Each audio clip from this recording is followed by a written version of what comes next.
Olá, meus amigos, olá, minhas amigas, espero encontrá-los bem, espero encontrá-las muito bem nesta jornada, nesta caminhada rumo à vitória, rumo à aprovação. E não se esqueçam, a receita mágica. Essa receita é mágica. Depois vocês me contam: disciplina, dedicação, responsabilidade e atitude. Eis o caminho para a sua aprovação. Hoje nós vamos conversar sobre direitos difusos e coletivos. Mais especificamente sobre interesses difusos, coletivos e individuais homogêneos. Inicialmente, nós falamos que entre o interesse público e o interesse privado, há os interesses difusos e coletivos, denominados interesses transindividuais, ou meta-individuais, ou coletivos em sentido lato, os quais são compartilhados por grupos de pessoas, ou seja, por coletividades, por grupos, por classes de pessoas, categorias, aqueles que transcendem, excedem o individual, mas não chegam a construir um interesse público propriamente dito. Então, vejam, os interesses difusos e coletivos, eles estão entre o interesse público e o interesse privado. Eles excedem o individual, são aí caracterizados por uma coletividade, por um grupo, por uma categoria de pessoas, mas não são suficientes para caracterizar o interesse público. No aspecto processual, esses interesses transindividuais e de grupos, o que os caracteriza no aspecto processual não é apenas o fato de eles serem compartilhados por diversos titulares reunidos pela mesma relação jurídica ou fática, mas sim o fato de que a ordem jurídica reconhece a necessidade de que o acesso individual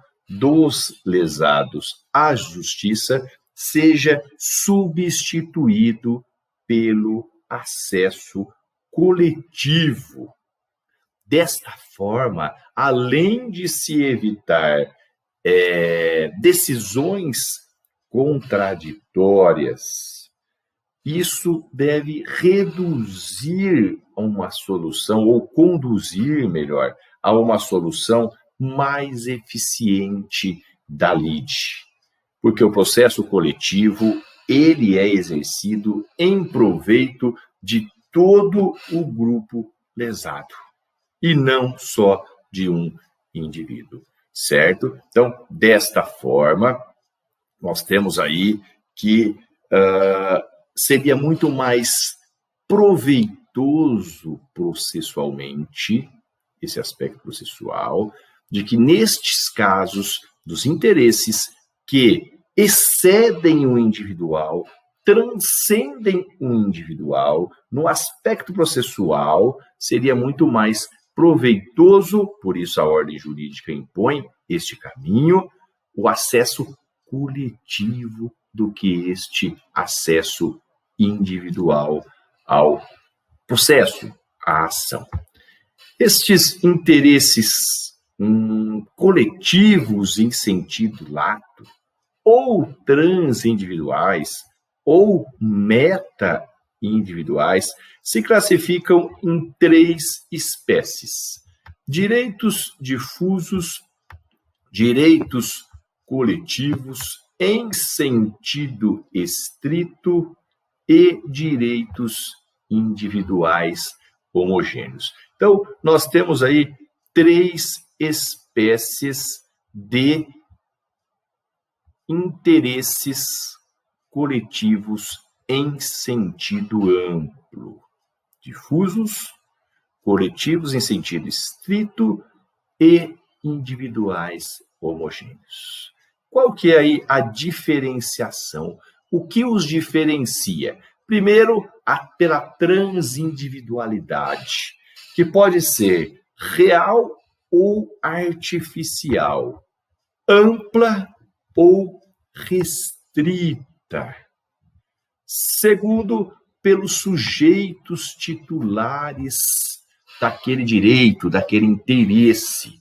Esses sujeitos podem ser determinados ou indeterminados, pela indivisibilidade ou pela divisibilidade do objeto, pela disponibilidade ou indisponibilidade do bem jurídico tutelado e pelo vínculo a ensejar a demanda coletiva. Se esse vínculo ele é um vínculo jurídico ou um vínculo de fato.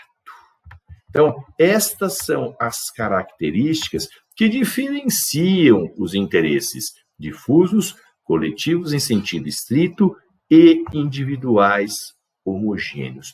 Por exemplo, nestas características, como que nós vamos enquadrar aí o direito ao meio ambiente ecologicamente equilibrado? Em qual espécie de direito, interesse ou direito que nós vamos enquadrar? Difusos, coletivos em sentido estrito ou individuais homogêneos. E o reajuste abusivo, por exemplo, de mensalidades escolares. E um outro exemplo, determinado lote de um remédio causou lesão a alguns consumidores. Aonde que nós vamos enquadrar esses 3 exemplos que eu dei para vocês diante dessa diferenciação? Então, a primeira, aqui o fundamento constitucional está lá no artigo 129 da Constituição Federal. Fundamento constitucional dos direitos difusos e coletivos. Está lá no 129, inciso 3, primeiro. São funções institucionais do Ministério Público. Promover o inquérito civil e ação civil pública para a proteção do patrimônio público e social, do meio ambiente e de outros interesses difusos e coletivos. Então, vejam que a proteção do patrimônio público e social e o meio ambiente são aí exemplos de interesses difusos e coletivos. E o fundamento legal está lá no artigo 81, do Código de Defesa do Consumidor. Lá no artigo 81 do Código de Defesa do Consumidor, nós temos aí o quê? A definição, a conceituação dos interesses difusos, coletivos em sentido estrito e individuais homogêneos. O que fala o artigo 81 do Código de Defesa do Consumidor? Interesses difusos são aqueles transindividuais de natureza indivisível, de que sejam titulares pessoas indeterminadas e ligadas por circunstância de fato. Inciso 2. Interesses ou direitos coletivos. Aqui em sentido estrito. Os transindividuais de natureza indivisível, de que seja titular um grupo, categoria ou classe de pessoas ligadas entre si ou com a parte contrária por uma relação jurídica de base.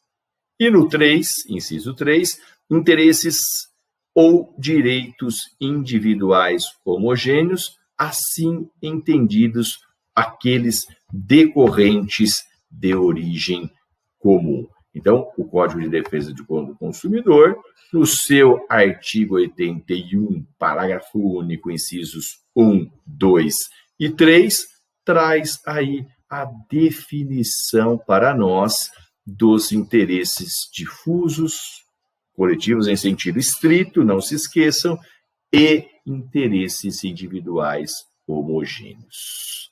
Então, diante disso, os interesses, os direitos difusos, são aqueles que possuem a mais ampla transindividualidade real. Transindividualidade real. E por quê? Quais seriam aí as características desses interesses difusos e coletivos? A indeterminação dos sujeitos titulares, ou seja, um número indeterminado de pessoas unidos por um vínculo meramente de fato e não jurídico, a indivisibilidade ampla, porque não tem como nós dividirmos esse interesse entre as pessoas, a indisponibilidade, a intensa conflituosidade em razão à quantidade de pessoas indeterminadas e a ressarcibilidade indireta. E os interesses difusos, os interesses coletivos em sentido estrito. Quais são as suas características? A transindividualidade real, restrita, a determinabilidade dos sujeitos. Vejam, aqui os sujeitos, eles são indeterminados, mas são determináveis. Ou seja, apesar deles serem indeterminados, nós podemos determiná-los. São determináveis.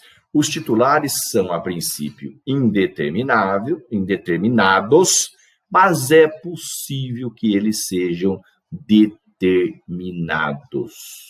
Eles fazem parte de um grupo, de uma categoria ou de uma classe de pessoas, unidos por uma relação jurídica de base. Eles possuem uma natureza indivisível,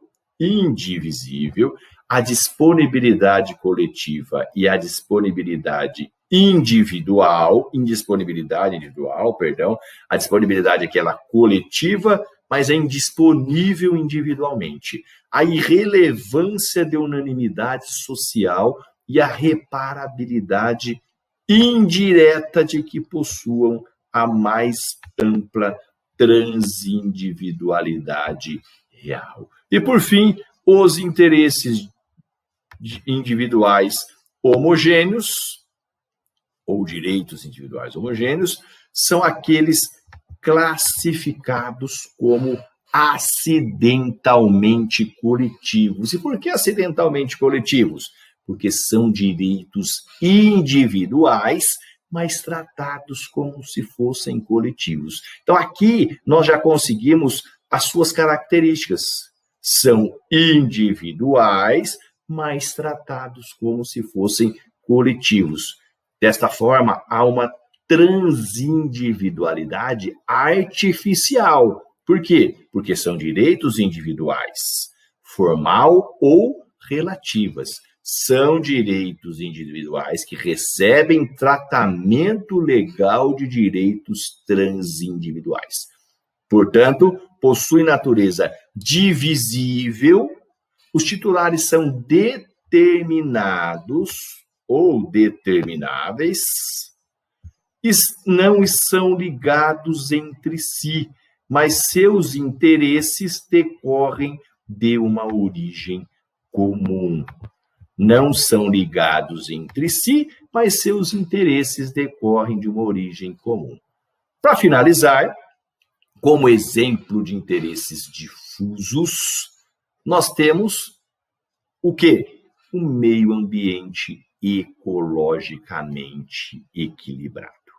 Como exemplo de interesses coletivos em sentido lato, nós temos o quê?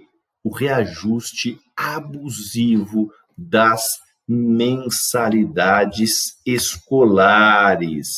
É um exemplo clássico aqui. É um exemplo clássico.